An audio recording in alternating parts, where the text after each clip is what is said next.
Gagal palak bupati malah tantang TNI perang.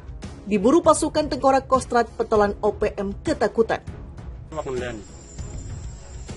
Dan Anda sudah kirim berapa personel, itu tidak akan keluar. Di Simal dan di bumi pertengahan ini tidak akan keluar. Dan ada hari ini melepaskan dari Kabupaten Duga, dilepas TNI Polri 2 Pibir yang sudah dilepas lewat Abeak. Dan pagi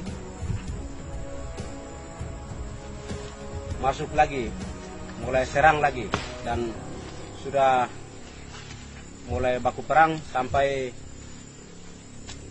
anggota kami lulus semua, dan sebelah-sebelah kami sudah siap, dan helikopter jam 3 tadi masuk dan menuju mau ambil mayat, tidak bisa, dan dari udara mereka tadi siram sampai tembakan sampai kembali.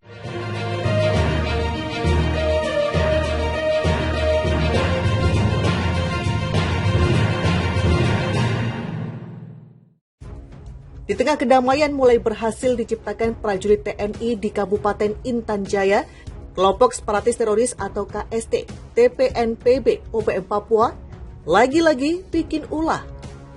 Mereka menantang prajurit TNI untuk angkat senjata dan berperang. Tak tanggung-tanggung yang ditantang perang adalah Komandan Satuan Tugas Organik Batalion Infanteri, para Raider 305 Tengkorak. Kostrad TNI Angkatan Darat Letnan Kolonel Infanteri Andriansah alias Raja Aibon Kogila. Menurut Letkol Infanteri Adri dalam keterangannya, Rabu 14 Desember 2022, tantangan perang dilontarkan salah satu petinggi KST OPM, yaitu Apeni Kobogau. Dia juga salah satu pentolan OPM, yaitu Wakil Ondius Kogoya, Panglima Kodap 8 Intan Jaya TPNPB OPM.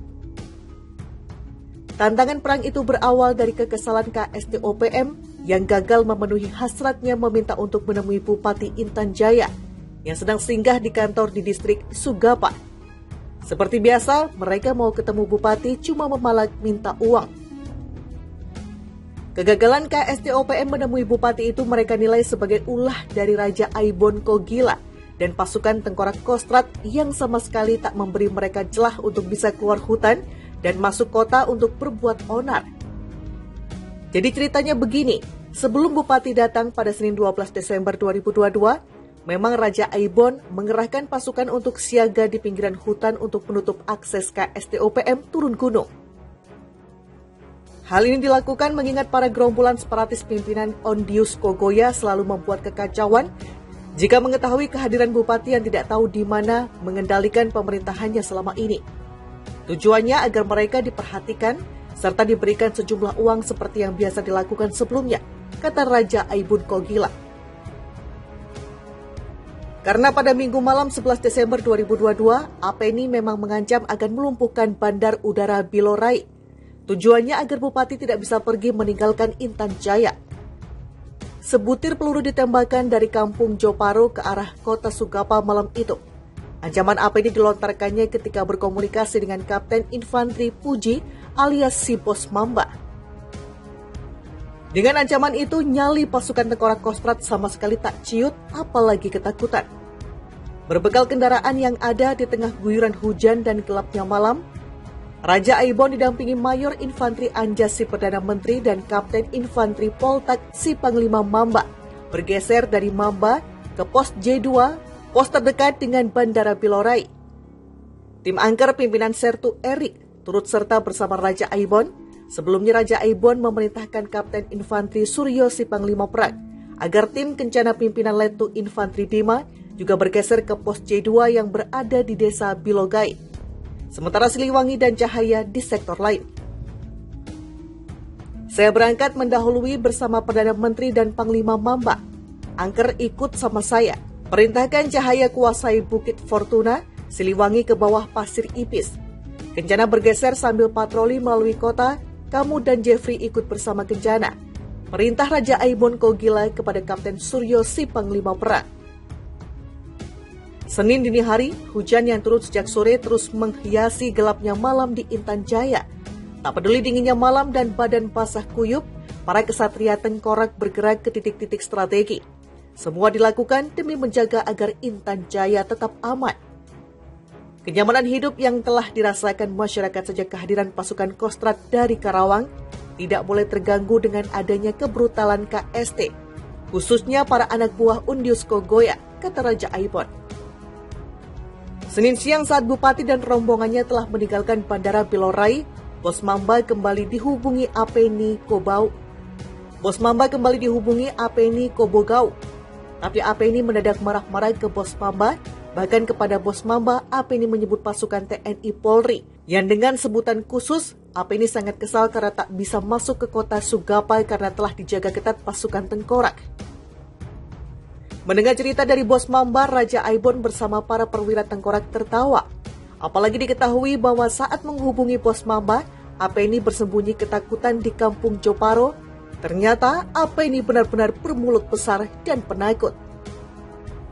Di tengah kedamaian mulai berhasil diciptakan prajurit TNI di Kabupaten Intan Jaya, kelompok separatis teroris atau KST, TPNPB, OPM Papua, lagi-lagi bikin ulah. Mereka menantang prajurit TNI untuk angkat senjata dan berperang. Tak tanggung-tanggung yang ditantang perang adalah Komandan Satuan Tugas Organik Batalion Infanteri, para Raider 305 Tengkorak. Kostrad TNI Angkatan Darat Letnan Kolonel Infanteri Andriansah, alias Raja Aibon Kogila. Menurut Letkol Infanteri Adri dalam keterangannya, Rabu 14 Desember 2022, tantangan perang dilontarkan salah satu petinggi KST OPM, yaitu Apeni Kobogau.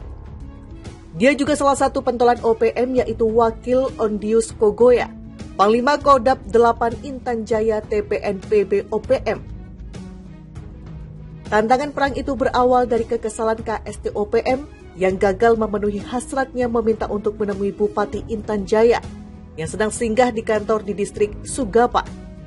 Seperti biasa, mereka mau ketemu Bupati cuma memalak minta uang. Kegagalan KST OPM menemui Bupati itu mereka nilai sebagai ulah dari Raja Aibon Kogila dan pasukan Tengkorak Kostrad yang sama sekali tak memberi mereka celah untuk bisa keluar hutan dan masuk kota untuk berbuat onar.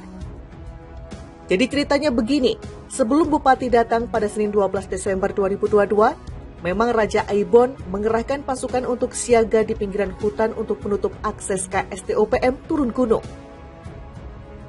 Hal ini dilakukan mengingat para gerombolan separatis pimpinan Ondius Kogoya selalu membuat kekacauan jika mengetahui kehadiran Bupati yang tidak tahu di mana mengendalikan pemerintahannya selama ini.